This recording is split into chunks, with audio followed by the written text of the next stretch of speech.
Friends, तो आज की वीडियो में हम जानेंगे रंगोली के बारे में। तो यहाँ पे मैंने एक सिंपल सी रंगोली स्टडी वर्क जो मैंने बनाया था उसे मैं शेयर करना चाह रही हूँ। But I want to share process of the rangoli. आपको इस तरह की कोई भी रंगोली बनानी है तो आप इस प्रोसेस को अगर समझते हो, अच्छे से फॉलो करते हो, तो आप दुनिया की कोई भी रंगोली आसानी से बना सकते हो। तो यहाँ पे मैं अपनी प्रोसेस डालना चाह रही हूँ, आपको शेयर करना चाह रही हूँ। तो यहाँ पे हर एक चीज़ जो होती है, जो स्किल्स होते हैं, वो हर एक चीज़ हर एक कलरिंग उसके डार्कनेस और लाइटनेस पे डिपेंडेड होती है हर एक चीज़। तो हमारी रंगोली में अगर हमें डेप्थ लाना है तो हम किस तरह ला सकते हैं, कलर को किस तरह मिक्स कर सकते हैं, ये मैं आपको दिखा रही हूँ। See the process. तो सबसे पहले रंगोली बनाते वक्त हमें ब्लैक और वाइट ये दो रंग होना बहुत ज़रूरी होता है। तो उसके बाद हम कोई भी कलर ले सकते हैं जो हमारे रेफरेंस के अकॉर्डिंग हम जो भी बना रहे हैं उसे लेना है। तो यहाँ पे हम जो कलर ले रहे हैं उसे डार्क और लाइट बनाने के लिए वाइट और ब्लैक कलर का यूज़ कर सकते हैं। ठीक है, अगर और थर्ड कलर कोई बनाना है तो मैं मिक्स करके भी बना सकते हैं। तो यहाँ पे मुझे डार्क वैल्यूज़ दिखाने के लिए मैं इसमें ब्लैक मिक्स करके इस तरह मिक्स करके एक डार्क वैल्यू बना रही हूँ, यहाँ जैसे मैं शैडो का पार्ट वगैरह दिखा पाऊँ। और यहाँ पे मैं वाइट मिक्स करके एक लाइट वैल्यू बना रही हूँ, जिससे मैं कोई भी ब्राइटनेस हो या कोई लाइट इफेक्ट वगैरह दिखाना है तो हम वहाँ पे हम इसे यूज़ कर सकते हैं। ठीक है, तो इस तरह हम हर एक चीज कलर के हम 3 कलर्स बना सकते हैं, डार्क और लाइट वैल्यू बना सकते हैं। तो यहाँ पे सबसे पहले हमें ड्राइंग का पार्ट बनाना बहुत ज़रूरी होता है, और उसके लिए हमें हमारे ड्राइंग्स के फंडामेंटल प्रिंसिपल्स, बेसिक आर्ट जो होता है, बेसिक ड्राइंग का पार्ट है, उसे समझना बहुत ज़रूरी होता है। अगर आपकी ये पार्ट सही नहीं है तो आप कितनी भी अच्छी कलरिंग कर लो, कितने भी अच्छे कलर्स डालो, कोई मायने नहीं रखता। तो हमारे ड्राइंग का पार्ट यहाँ पे बहुत ही ज़रूरी होता है। यहाँ पे मैंने थोड़ी हड़बड़ी में बनाया है, बट अगर आप जो भी बना रहे हो तो मोस्टली हमें 100 में से 70% फोकस हो या कंसंट्रेशन हो, टाइमिंग हो, हमें 70% टाइमिंग हमें ड्राइंग के पार्ट पे देना बहुत ज़रूरी होता है। जब तक हमारी ड्राइंग सही से नहीं जाती तब तक हमारी कलरिंग हो या वैल्यूज़ हो या जो भी इफ़ेक्ट हम दिखाना चाह रहे हैं वो सही सा लुक हमें नहीं मिलेगा। तो यहाँ पे इस बात को समझना बहुत ज़रूरी होता है। तो तभी मैं कहती हूँ बार बार कि आपको ड्राइंग पे फोकस करना है, और बार बार समझो, मिस्टेक्स को फाइंड आउट करना है और बनाते रहना है। और इसके लिए मेन रूल होता है वो स्टार्ट ओवर फिनिश। तो हमें बार बार मिस्टेक्स को फाइंड आउट करके रेक्टिफाई करते हुए, रिपेयर करते हुए बनाते जाना, ये बहुत ही ज़रूरी होता है। तब जाके हमारी ग्रोथ होगी और हमारी ड्राइंग सही से बनेगी।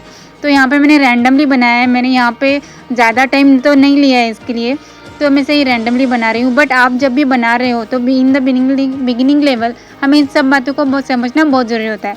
अब कलरिंग कर रहे हैं तो मैं एक फ्लैट वैल्यू डाल रही हूँ पहले से, और उसके बाद अगर आपको यहाँ पे चन्नी का यूज़ कर सकते हैं, अगर बहुत से बड़े पार्ट्स में हम चन्नी का यूज़ कर सकते हैं, और जहाँ पे छोटे छोटे पार्ट्स बनाने हैं हमें वहाँ पे थंब और फर्स्ट फिंगर के यूज़ करके हमें इसे बनाना होता है। तो और जब भी हम डिटेलिंग कर रहे हैं तो वहाँ पे हमें थंब और फर्स्ट फिंगर का यूज़ बहुत ज़रूरी होता है। ठीक है, तो यहाँ तक आप समझ रहे हो। आप भी बनाओ, आप भी ट्राई करो। जब तक आप ड्राइंग के पार्ट को सही से नहीं समझोगे तब तक आपकी कलरिंग कोई मायने नहीं रखती। तो अब आता है कलरिंग का पार्ट। तो यहाँ पे मैंने डार्क वैल्यूज़ डाल रही हूँ।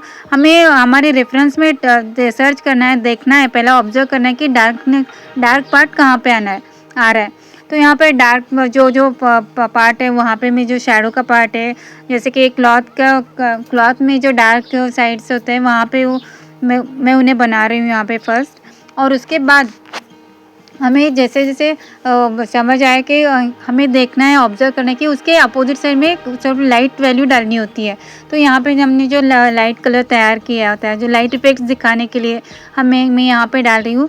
अपने रेफरेंस को फॉलो करना है मेनली। मुझे मेरे मतलब का क्या है कि हमें अपने रेफरेंस को पहले स्टडी करना होता है, कहाँ पे डार्क है, कहाँ पे लाइट है, इन बातों को समझना बहुत ज़रूरी होता है। अगर ये समझ गए तो हमारी ड्राइंग, हमारा वर्क 50% यहीं पे ख़त्म हो गया। तो ये समझना बहुत ज़रूरी होता है। और जो भी हमने कलर्स बनाए हैं तो बहुत ही आसानी होती है अगर हमने पहले से ही इस तरह प्रिपेयर करके रख लिया। अगर बनाते हुए कलर मिक्स कर रहे हैं तो कभी डार्क होगा, कभी लाइट होगा। बट अगर बड़े साइज़ में बड़ी मात्रा में हम अगर इसे इस तरह के कलर्स बना के रखते हैं तो ये हमारे लिए बहुत ही बेनिफिशियल होता है जब हम कलरिंग वर्क डाल रहे हैं। ठीक है, तो यहाँ पे देखो मैं सिंपली बना रही हूँ, जो भी जैसे अपने रेफरेंस है उसको फॉलो करते हुए बना रही हूँ। यहाँ पे मैंने ये ड्राइंग का पार्ट है जो है फ्री हैंड में बनाया है ऐसे ही। अगर मैं इसे ग्रिड से हो या सिंप्लीफाई करके हो बनाती तो ये बहुत इससे भी ज़्यादा इफ़ेक्टिव है, सही जाता। बट मेरे पास उतना टाइम नहीं था, बहुत कम टाइम में मैंने इसे बस बनाया है, तो थोड़ी मिस्टेक्स आपको दिख रहे होंगे, but you understand the process. Okay, मेरा मोटिव ही यही है कि यहाँ पे हमको इसीलिए मैं इसकी कैच भी कर रही हूँ, इसकी वीडियो भी बना रही हूँ कि ताकि आपको सही से समझ आए कि ड्राइंग में किस तरह हम डार्कनेस और लाइटनेस के थ्रू 3D लुक ला सकते हैं, एक 3D इफेक्ट डेप्थ ला सकते हैं अपने आर्ट वर्क में। ठीक है, तो यहाँ पे देखो एक कलश बना रही हूँ, इसमें डार्क वैल्यूज़ लाइट वैल्यूज़ कहाँ पे, इन बातों को समझना ज़रूरी होता है। हर एक कलर की जहाँ जहाँ हमें कलर की ज़रूरत है, यहाँ पे वो वैसे डार्क और लाइट वैल्यूज़ हमने पहले से बना के रख ली है, तो उसमें हम थोड़ा बहुत ज़्यादा कम बाद में एडजस्ट कर सकते हैं। बट एक सिंपल सी क्वांटिटी हमने बना के रख ली कलरिंग की, तो बहुत ही आसान होता है जब भी हम आर्ट वर्क बनाते रहते हैं। अब इससे कुछ इस तरह दिख रहा है। यहाँ पे मुझे थोड़ी मिस्टेक लग रही है मुझे कि उसके लेग्स बहुत छोटे लग रहे हैं, तो बाद में मैंने इसे थोड़ा रेक्टिफाई किया, उसे सही से बनाया। और सबसे बड़ी बात यह है कि रंगोली बनाते वक्त हमें हड़बड़ी में नहीं बनाना होता है, तो हड़बड़ी में बहुत सारी मिस्टेक्स होने के चांसेस बहुत बढ़ जाते हैं।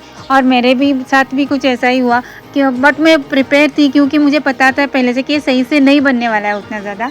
फिर भी मैंने ट्राई किया क्योंकि मुझे बनाना था, समझना था कि क्या है प्रोसेस। तो आप भी इस तरह ट्राई करो, बनाते रहो।